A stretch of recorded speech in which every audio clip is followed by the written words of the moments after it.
Okay, everyone, let's get back together. We will have plenty of time to talk. I really want to respect your time as well. Usually, time flies by quite quickly. If you open up already to Genesis chapter 3, as you in your groups will prepare to discuss what the text is saying about work and what it means for us today. But how it all sort of fell apart is what we have to think through as well. So remember, in the last 2 weeks, pre-fall, remember, everything was good, okay? We were even taught that, remember, work entered into creation before the fall, not after. And that's a good thing and healthy thing to remember, because why? Because we treat work as punishment. But work is not punishment, but work is for flourishment, okay? We were meant to flourish as humans, but also for creation to flourish as well, okay? So remember that. It was to bless you as an individual, but the community also around you. But we know what happened in Genesis. By the time we get to Genesis 3, sin entered the world through man and woman, and so they disobeyed. They were no longer trusting in God, but a lie that was proclaimed to them. So sin entered and work became something that it wasn't. And now if you see it fleshed out for us today, this is part of the reason why I think our culture tends to use words like, thank God it's Friday, the Monday blues, I work for the weekend, or I'm working for retirement. There's always this idea of we got to escape, right? Always a sense of escape from, you know what I mean? From the very start day of work on Monday to even Friday, to even the long-term effects of work. We're thinking this has to end sometime, and I just got to put my feet up. So we have a very blurred vision of what work is and what it should be, okay? But work, the way we've seen it fallen, and it's so obvious right in front of us, right? For those of us who were sharing, we could keep going. I noticed the conversation didn't stop. It's just brutally in front of us. I don't think I realized it until I had to reflect, especially when I lived in Calgary. The reason why it was so there in my face was in Calgary you have to shovel the driveway, you have to, and the sidewalk. If you don't, you get fined, supposedly. But when you do it, and then the next half an hour, it's full again, and you got to do it again, and you could do it up to 5 to 6 times, maybe more a day. And so there was just this never-ending sort of sin that was sort of a broken world that was in front of me, and it caused me to sin too. There were many thoughts and words that were in my head that I just wanted to scream at the snow, and it wouldn't go away. But one of the things why we wanted you all in your groups to be talking about this is, but not just to also talk, but also to confess to each other about the sins and how it surfaces in your workplace. Is in order to realize what we're dealing with, we have to be talking about it. We have to recognize what's in front of us in order to counter, but also to save God's plan for our work, because there's still a plan. So even during the fall, there is still a plan for creation. He doesn't just stop and judgment and that's the end. Right? There's still a plan. There is still hope in the brokenness of creation and in your work. So the big pieces that come in regards to the fall and the judgment that God gives is, first of all, there's all us. So the serpent's offspring and Eve's offspring, he says that he will put enmity. So we're going to be enemies for life. So those who will always act and rebel like the serpent, and for those who follow and obey God, we're going to be enemies forever. And so even the way we approach the world and work in God will look different. And it should look different for us as believing and confessing Christians. one of the other aspects that I've seen here in our city that was very obvious to me also was, think about even the floods in Abbotsford. We have beautiful land, beautiful farming land, beautiful homes and houses, and the flood came and was gone just like that, destroyed. And yet beauty came in. How? Beauty came in when people came to help, to rebuild, to restore. And you know what happened? Sin entered again when we found out that people were stealing when the houses were empty. And this constant back and forth that's happening right in front of us. And so we're seeing that take flesh now in our work, in all of creation. That's what the terminology, when God says to, Adam or the man early on that, hey, if you eat a fruit, you're going to surely die. But when they do it, they don't die. They don't drop dead and die, correct? But there's this slow revelation of what death is looking like in our workplace, in our lives, internally and socially and whatever it is. There's this slow revelation of it. And it's slow and it's painstaking and it's hurtful. But it impacts not just our work, but everything, right? Not our work, we see it daily in our work, but we see it in our rest as well now. And we see it in our play when we talk about work, rest, and play.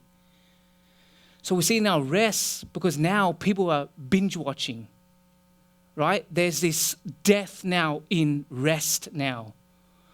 But there's also death in rest in the sense of if it's hard to sit there on, in a lounge chair or whatever it is by the beach and literally do nothing. You feel uneasy at times. You feel like, oh, I'm doing nothing it's the fourth week in Mexico with my drink in hand. It gets tiring as well. But even in our play, we want to win, we're competitive, so really the fall has impacted every aspect. And so, I don't want to share too much about that. What I want you guys to do now is read the text to each other, go through the questions, and we're going to sort of wrestle through the text openly together as I ask you some of the things that you notice through the text, and then we'll help each other through it, okay? So you see it there. So our problems will work, what it is. So read Genesis chapter 3, 16 to 19. There'll be questions split up from what happened with what's the curse for the women, what it does for the man and the women, and what it does for the man, okay? So let's go through that now in our groups, and then we'll openly discuss that together.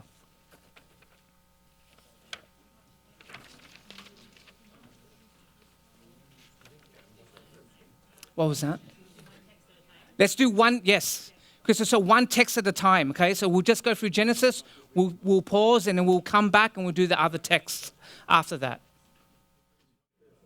Okay, let's come back together. Crystal and I would love to hear your thoughts on what you got out of the text. So what was the effect of human rebellion against God? And for the categories that we put it in for women, for men and women, that relationship, and then for men. So what did you guys get out of the text? What did you guys see? And words that you picked up and ideas. And then I'll repeat it for those who are online as well, for some of the things you guys possibly picked up. Do any of the women want to speak on behalf of the women?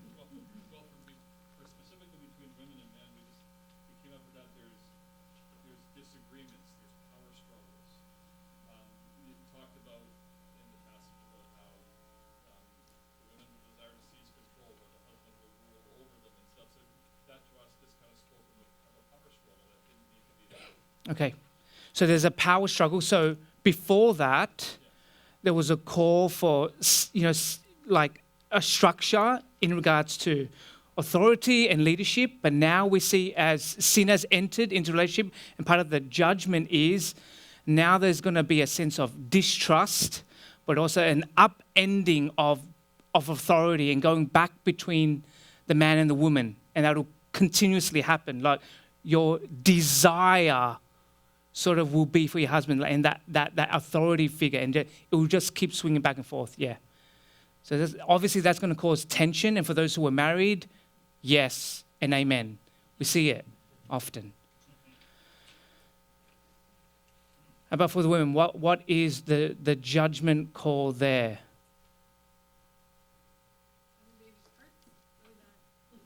What was that? Sorry? Having babies hurts really bad. Yes. Yep. Now, because the text says like the pain sort of will increase, and so which is an interesting term. So what else? What else is for the woman as well? What else do you even notice? Mm-hmm.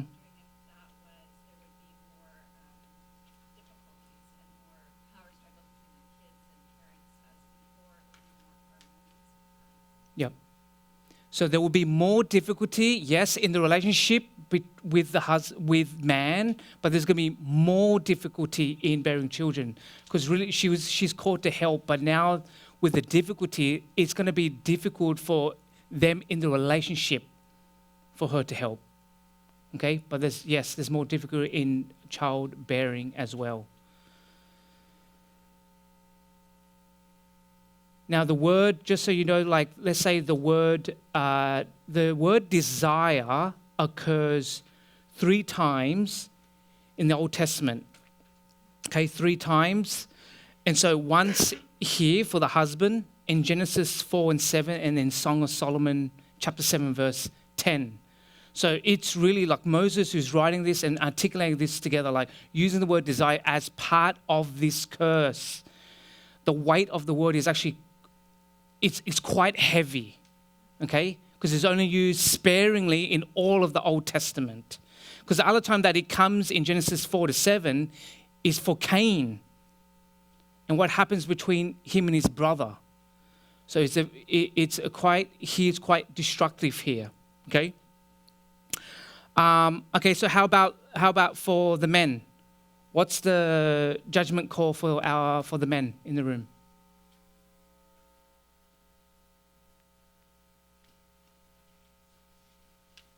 Come on, men, what do you see? What do you see in the text? Making a living is really hard. Yes, very hard.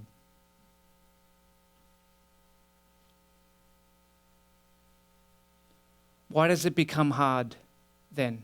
What's the wording that within the judgment that says it's going to be hard? How do we know it's going to be? Like we know it's going to be hard. Well, how does the text say it's going to be hard? Yes.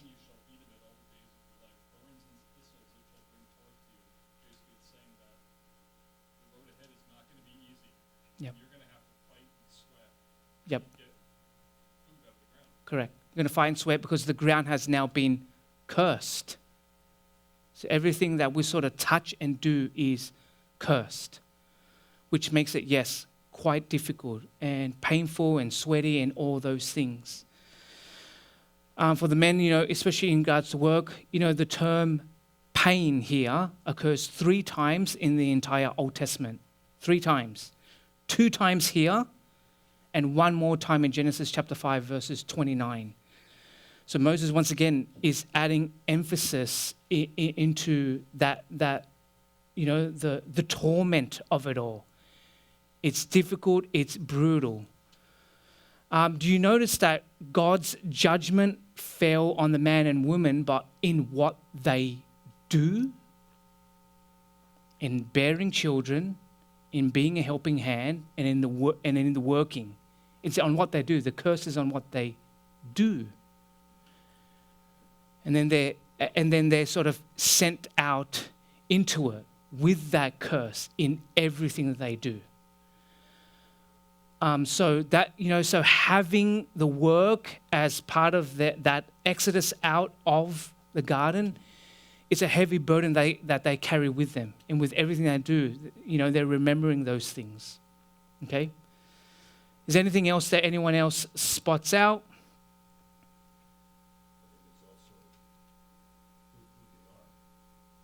It is who they are? Yeah, please explain. Mm-hmm.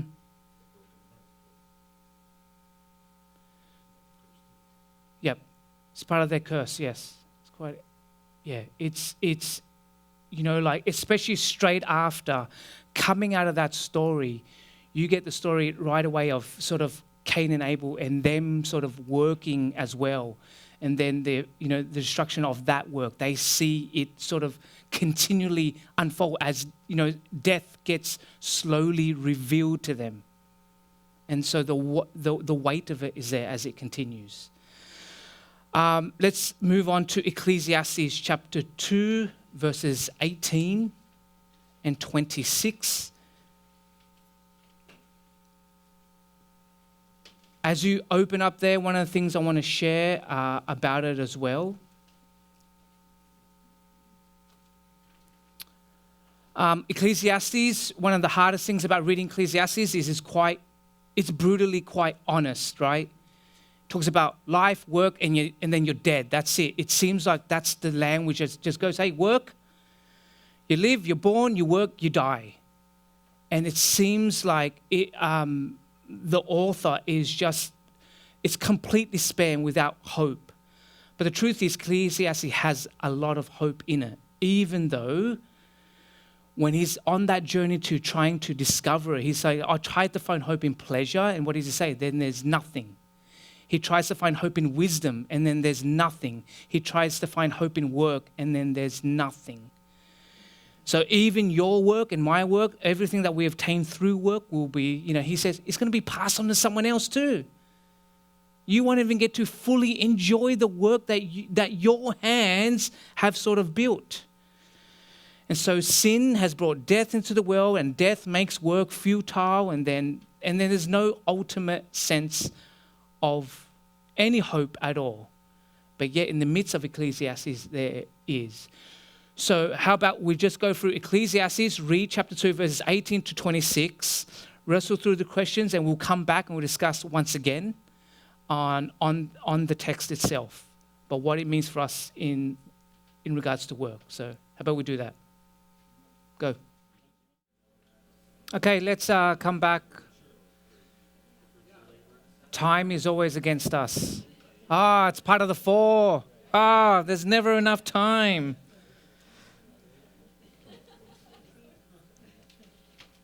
Okay, so a good long passage. And so who wants to list out, give me some pointers on why work is pointless, or the ways that work is pointless according to the preacher.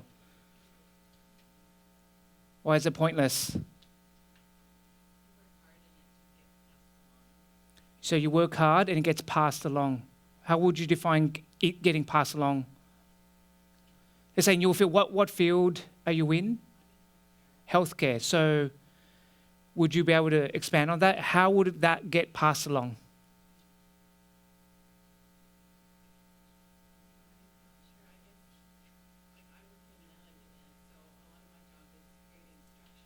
Mm. Yep.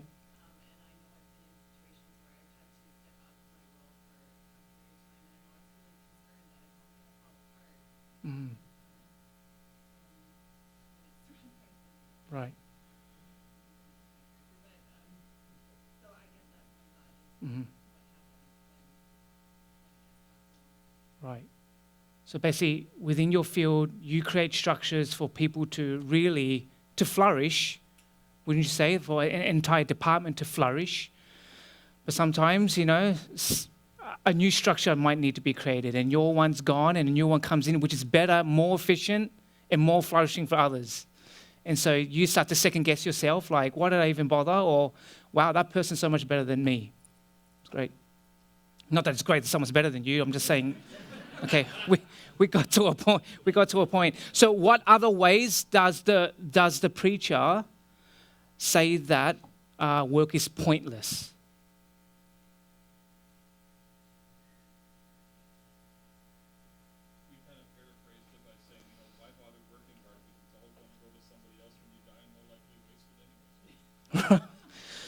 Okay, so why bother working hard when?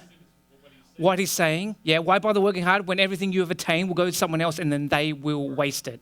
Yeah, it's going to go to somebody who's going to be quite foolish, and you've worked hard to build this up, and it's just going to go to somebody who's going to be foolish with it, and it's all going to go. Yes. So basically, like, it's almost building anxiety that even the person might not be foolish, but that anticipation that the person could be foolish, and then that's enough to sort of drive him over the edge. Like, it's all gone. Yeah. What else?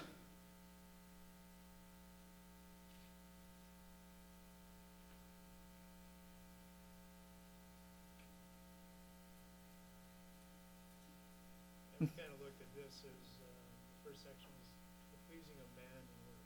Mm. And so, you're never going to please every man or every woman in what you do. There's always going to be followed at that. Mm. And so that's the main part of it. Right. So within man and woman's insecurity, within our workplace, we could try to, whether it be encourage others, but also, make them like us for whatever reasons, whatever, dark reasons or sinful or broken reasons we may have. And yet, in the midst of that, that relationship could be broken just like that for something else. Yeah, okay. Okay, another good question in 2b is, how does the preacher say we can find satisfaction in work? I think the context of the scripture is in verse 24 and 26. A man can do nothing better than eat and drink and find satisfaction in his work.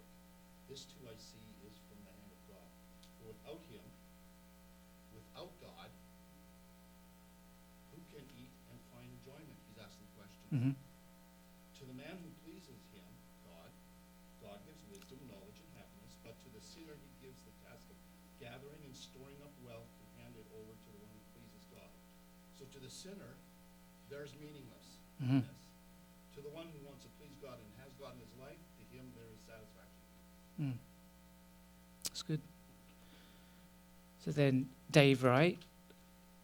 Yeah. So, Dave, you were saying that according to verse 24, where it talks about how, with God, we can fully enjoy work more. What would we say to those who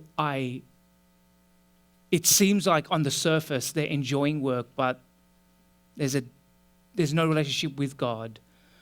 Are we seeing something underneath the surface? How does it still come out that even on the surface, some of these those who don't believe in God seem joyful and happy and earning a lot of money and climbing up the ladder in the workplace?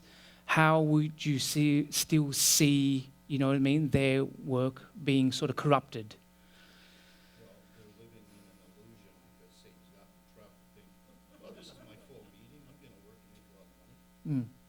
But once death comes into the door, they're going to find themselves somewhere where they're not going to want to be. Yeah. I mean, we can go through a lot of difficulty in this world, even to martyrdom, Mm. theoretically, and still know that we got a place in heaven, so all is perfect. Thanks, Dave. I appreciate that.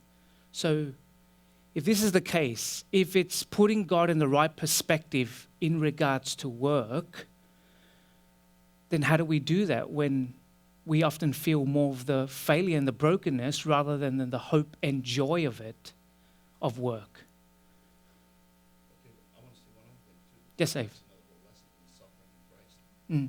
There is a blessing from suffering. If you're suffering through all the ailments of work, like we're talking about, that is a sense of character building, going through the fire, becoming more Christ-like. That is all a benefit to us on this side of death. Correct. So we look at it in light of that. Mm. The other thing is comparing it to whatever life throws me. Comparing to heaven, I'll take it all. Mm. In comparison, Right. I can bear that. Right. So for those online, so Dave was saying that suffering sort of this, it can be character building, but in the light of eternity, in the light of our entire world, that there is still good in that, and that God is still using that for something and for us, which we would agree.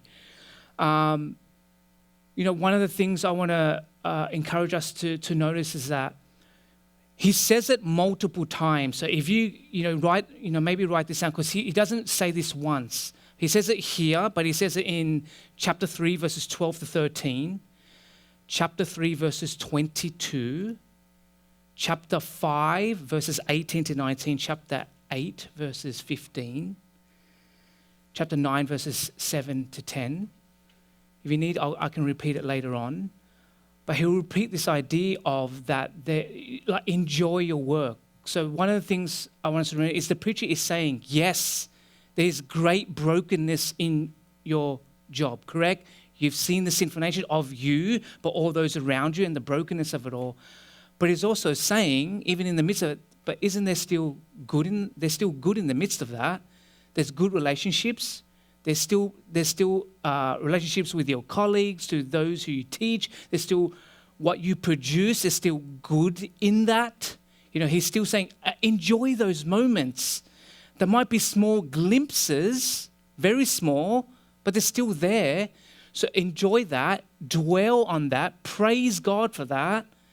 Share those moments with others as well. That's not something for you to keep to yourself, but, you know, in the midst of a bad day, there's still, you know, things that we can hold on to that are good, that are blessings from God to us.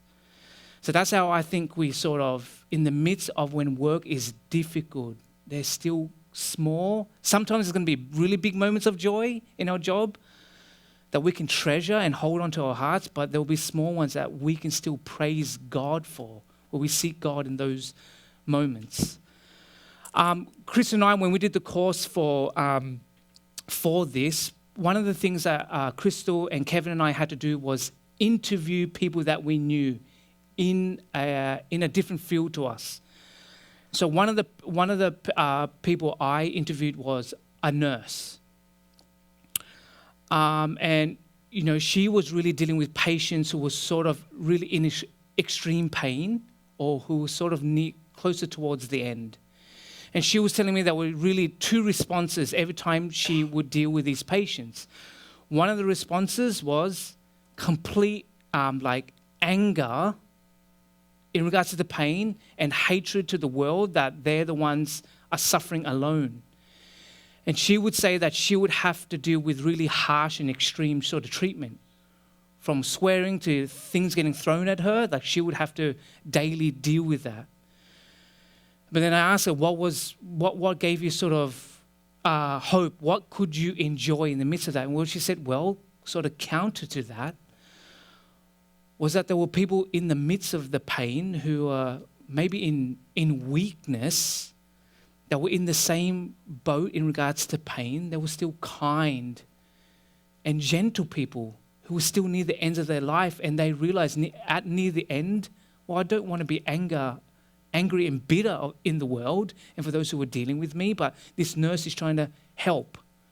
So you get the two extremes, and that was really eye-opening for me. I just saw everyone in hospital was nice. And so that was eye-opening to me, to what nurses who maybe in this room, what you all deal with on a daily basis. So my encouragement to you, as I believe the encouragement to what the preacher is saying, is to treasure the moments that we have, the small glimpses of good and hope, and to praise God in the midst of that. We'll quickly go to Genesis chapter 11, verses 1 to 4. I'll give you less time as we're running out of time, as once again the time's running out. So read that amongst each other. We'll go through it for 5 minutes, and then we'll come back to the group. Okay, let's come together or conclude where you guys are at. Okay, I won't do that second part of that question, but what was the motive? I'll do the first one, what was the motivation for people's work in the text? What was their motivation? Yeah, to make a name for themselves, make it all about them, so for glory, for fame, whatever it may be, to prove that was special.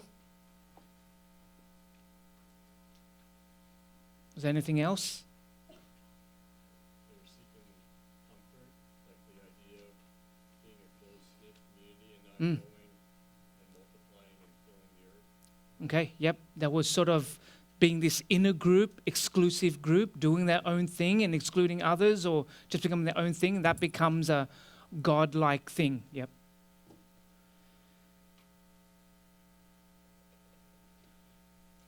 Anything else? Well, Timothy Keller points out that for them to build the tower, reaching the heavens was sort of adding, sort of spiritual worth into their work. They were spiritualizing it, sort of thing, right? That was becoming their worth spiritually. And so that was a danger in itself, that this is becoming our God now, not, you know what I mean? Not God himself. And what happens when it sort of all goes? All sort of their idols and dreams are gone, and they're left with sort of nothing. So yeah. Timothy Keller in his book brings that up. Okay. So we're going to move on to work becomes fruitless. I'm going to try to hammer things through pretty quickly because time is against us as always. So work becomes fruitless. So basically, what we've discovered is we all want to do more, right? We want to be better at our jobs. We want to, you know what I mean? Like whatever it is. And we actually have good intentions. I believe most of us would have good intentions. But you know what comes in? We lack the time, like tonight.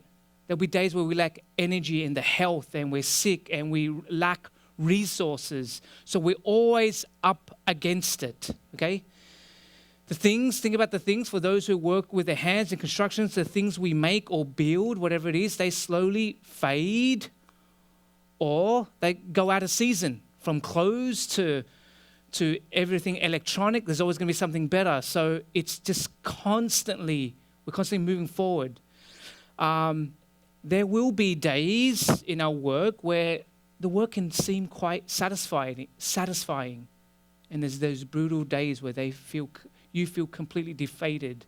Like, what did I even do today? And so that constant tension. Think about sports stars.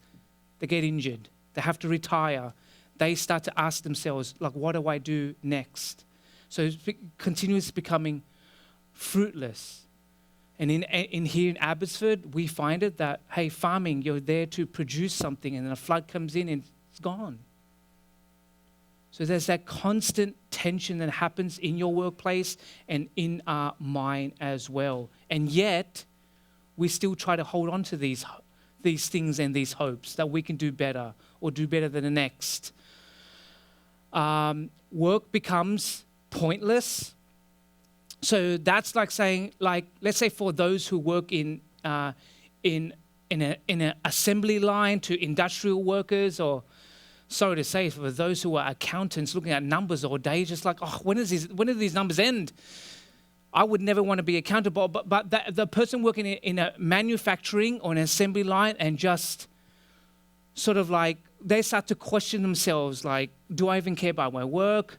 You know what I mean? Like, there must be something else better out there. I'm just trying to get through the day, or I'm trying to get the paycheck in order to pay for my mortgage or to get my kids through school. Like, we're facing that in NYA in regards to young adults saying, why should I work so hard if I can never attain a house here in Abbotsford? What's the point now? So trying to give them hope in the midst of that, but it feels pointless and depressing to them. And as you know, as Ecclesiastes said, we attain and achieve, but it goes on to the next generation, or whatever it is, to our children. We tell our young people, or we've been told in school, we use terminology like, you can be whatever you want. And then when things don't turn out, they start to second guess those statements. And they don't believe in themselves, and the world's going wrong, and is it me, is it them, is it us, is it the statement, is it the teacher? Now I don't believe anyone. Or we say statements like, hey, you can go out there and change the world. But when the world seems even colder each and every day, right, there's an issue in itself. But it becomes pointless also when our people have too many choices, right? Because I can get a better job, better paying job, better location, just the constant choices. Now we're seeing a wave of our young people not sticking with the same job for a long time when, let's say back in my parents' day, like 40 years, same job, right? It was viewed just differently. But yet with too many choices, that's made our people sort of sit uneasy, or we're always looking for something better. But work also becomes selfish. As we were saying, there's fame and glory. There's someone out there that wants to be the next Steve Jobs or Elon Musk. Like we always want that now because that's the thing now. And the truth is, we know that most of us will never have a statue built for us in front of a building or a bridge named after us. It won't happen, but yet there's people who want to achieve those things. We become so selfish that, let's say, if you guys remember your times at university, group exercises, there was always some lazy person in the group. And it was hard to be motivated to work so hard to get certain grade for the other person when they're doing nothing. Look, even a lot of this work, just so you know, Crystal did most of the work. That's what you need to know. I'm taking the glory for it now because I'm selfish. Okay, but Crystal did all of it. And so we got that constant tension for us. So it's fruitless, it's pointless, right? And it's selfish, and it's continuously there for us. It's happening daily for us. Okay, I was going to leave us with a quote, but we're there for 10 minutes. And because what's going to really help us move forward is one of the, if you can quickly go through the application sheet on the last piece, on the last sheet, but also the sheet that you leave for us with the last question on how do you see the effects of human rebellion in our industry? What are the pain points and what is the way of your industry is fruitless, pointless, selfish? So brainstorm with others at your table, which in your similar field. So please do that. That'll help us. But what are the other questions you can go for the next 10 minutes, I think it is? Please do that on the last sheet. And also the sheet that we left you to leave for us. Okay? So let's do that.